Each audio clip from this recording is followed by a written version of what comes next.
lirke natam kumejot paduning ladine traka sangondarandir netraka sangondarandir idamnya mangala cakra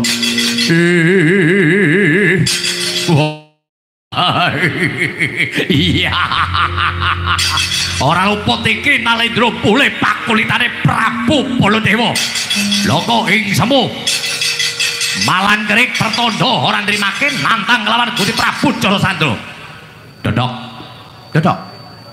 dodok jabrangan kupingku bolonge gobobong melek mripatmu apa dianggep Prabu Puntadewa apa dianggep wong Amarta Ndura wong Darawati iki wedi lawan Jarasandra mumpung Baladewa ki teseman mumpung Baladewa ki teseman karo kowe saiki kowe bali lakon ratu-ratu 97 negara bakal ditokake kanggo sesaji Raja Suya ora ngarteni Prabu Puntadewa lho kok kapimanen kowe padha wae mlebu kandhang macan gelem bali ora gelem bali apa sing damu jaluk ayo tanding yudha lan Prabu Baladewa iya Prabu Baladewa piye wataki satru wataki prajurit ora bakal mundur ora bakal bali yen durung pikantuk gawe piye piye piye wataki satru wataki prajurit ora bakal mundur yen durung pikantuk gawe oh jarak lo Prabu Baladewa ya tumbak tunggak raimu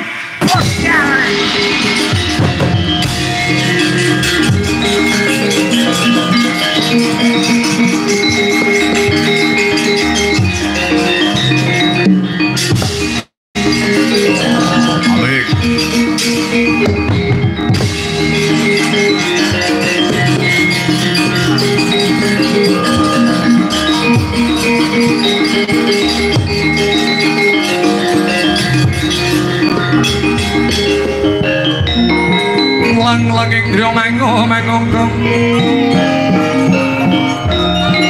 kandhukan rimang lir nira tanpa kanen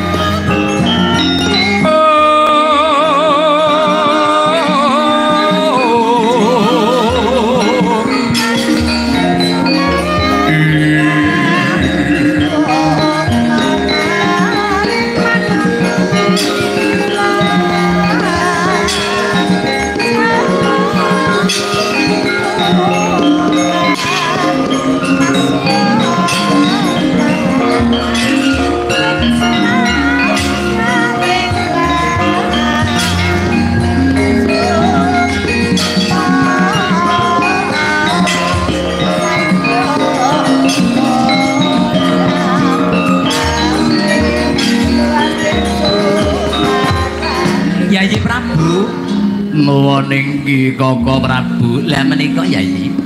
tembe kemawon raka para kula menika matur wonten karsanipun Yayi Prabu Puntadewa samangke menawi ratu kengambek angkara murka mboten kabesmi tumuli Yayi Prabu menika mboten badhe kaleksanan anggenipun badhe mujudake rasa syukur wonten karsanipun Gusti Kang Prabu Agung ngewontenaken sesaji Raja Suya nuwuning Ki Koko Prabu Durawati mboten namung Purbawasesa kula pasrahaken dumateng Koko Prabu kawula nuwuning nggih badhe kados pundi Nalendra ingkang tansah damel ontran-ontran wonten ing Marcapada Nalendra leleng jagat lalaing dawana kedam menika sirna saking Marcapada Yayi nuwuning nggih Dimas Kepe lho nuwun dewa timbalan aja kaya bocah cilik ayo bareng-bareng lawan pun Kakang basmi angkara murka muga-muga kanthi ikhlas sing lair tumusing batin Gusti Kang Prabu Agung bisa ngayomi kelawan para titah ingkang tansah nindakake memayu gayuning jiwa, memayu gayuning kaluwarga, memayu gayuning bawana, memayu gayuning sasana.